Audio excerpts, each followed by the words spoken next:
കുടക് ഗോണിക്കുപ്പയിലെ 50 ലക്ഷത്തിന്റെ കവർച്ച നടത്തിയത് RSS കൊട്ടേഷൻ നേതാവ് പേട്ട ദിനേശൻ. SFI നേതാവ് KV സുധീഷ് വധക്കേസിലെയും EP ജയരാജൻ വധശ്രമക്കേസിലെയും CPIM പ്രവർത്തകൻ KP രവീന്ദ്രനെ കണ്ണൂർ സെൻട്രൽ ജയിലിൽ വെച്ച് കൊലപ്പെടുത്തിയ കേസിലെയും മുഖ്യപ്രതിയാണ് ദിനേശൻ.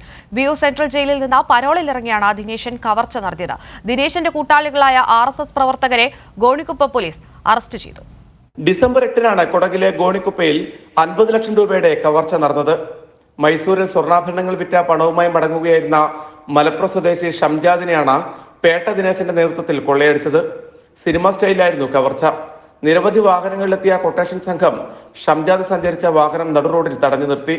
കാറിൽ നിന്നും പിടിച്ചിറക്കി ക്രൂരമായി മർദ്ദിച്ച് പണവുമായി കടന്നു കളയുകയായിരുന്നുവെന്ന് ഗോണിക്കുപ്പ പോലീസിന് നൽകിയ പരാതിയിൽ പറയുന്നു.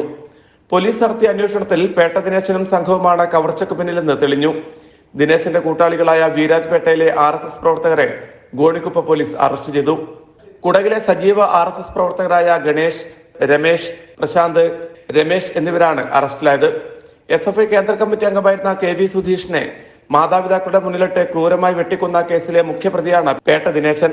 CPIM കേന്ദ്ര കമ്മിറ്റി അംഗം EP ജയരാജനെ ട്രെയിനിൽ വെച്ച് വെടിവെച്ചു കൊല്ലാൻ ശ്രമിച്ച കേസിലും മുഖ്യപ്രതിയാണ് പേട്ട ദിനേശൻ. കണ്ണൂർ സെൻട്രൽ ജയിലിനുള്ളിൽ വെച്ച് CPIM പ്രവർത്തകനായ കക്കട്ടിലെ KP രവീന്ദ്രനെ കൊലപ്പെടുത്തിയതും പേട്ട ദിനേശന്റെ നേതൃത്വത്തിലായിരുന്നു. KV സുധീഷ് വധക്കേസിൽ ജീവപര്യന്തം തടവിന് ശിക്ഷിക്കപ്പെട്ട് വിയൂർ സെൻട്രൽ ജയിലിൽ തടവിൽ കഴിയുകയാണ് ദിനേശൻ. ജയിലിൽ നിന്നും പരോളിൽ ഇറങ്ങിയ ശേഷമാണ് കുടകിലെത്തി കവർച്ച നടത്തിയത്. ദിനേശനെ ജയിലിലെത്തി അറസ്റ്റ് ചെയ്യാനായി അന്വേഷണ സംഘം അടുത്ത ദിവസം കോടതിയിൽ അപേക്ഷ നൽകും. PV കുട്ടൻ, കോഴിക്കോട്.